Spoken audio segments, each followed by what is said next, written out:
Good morning and welcome to the Doncaster Methodist Circuit Daily Devotions for Advent. I'm David. The last Sunday before Advent is called Stir Up Sunday. It gets its name from the beginning of the collect for the day from the Book of Common Prayer, which begins with the words, "Stir up, we beseech thee, O Lord, the wills of thy faithful people." Had you heard of it before? Well, you probably have, but I hadn't. Margaret had and could tell me all about it. Traditionally, it's the day families gather together to prepare the Christmas pudding, which should be stirred from east to west in honour of the wise men.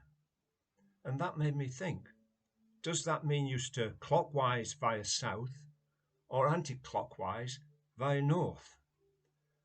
Answers on a postcard, please. We spend weeks planning for the festivities surrounding Christmas, but how much time do we take in preparing for the coming of God to us in the form of the Christ child?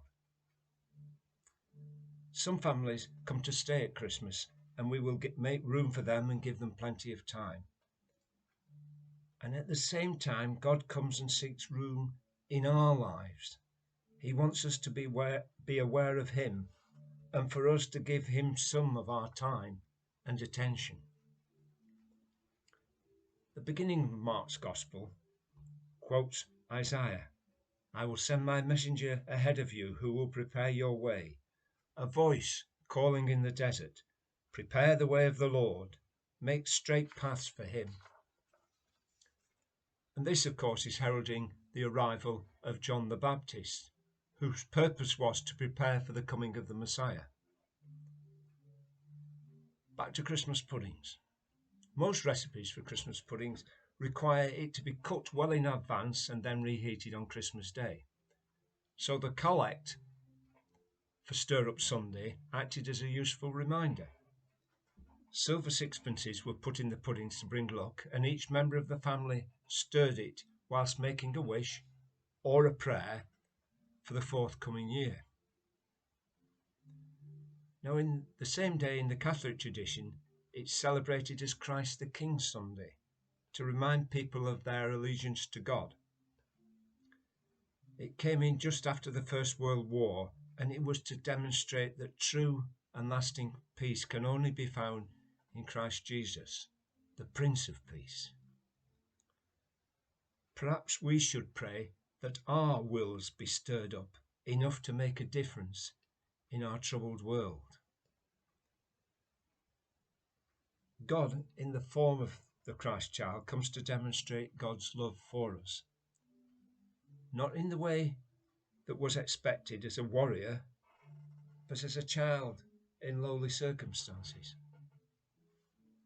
The carol number 222 in Singing the Faith reads, "Who would think that what was needed to transform and save the earth might not be a plan or army, proud in purpose, proved in worth?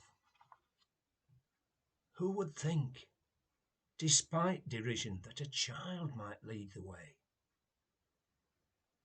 God surprises earth with heaven, coming here on Christmas Day."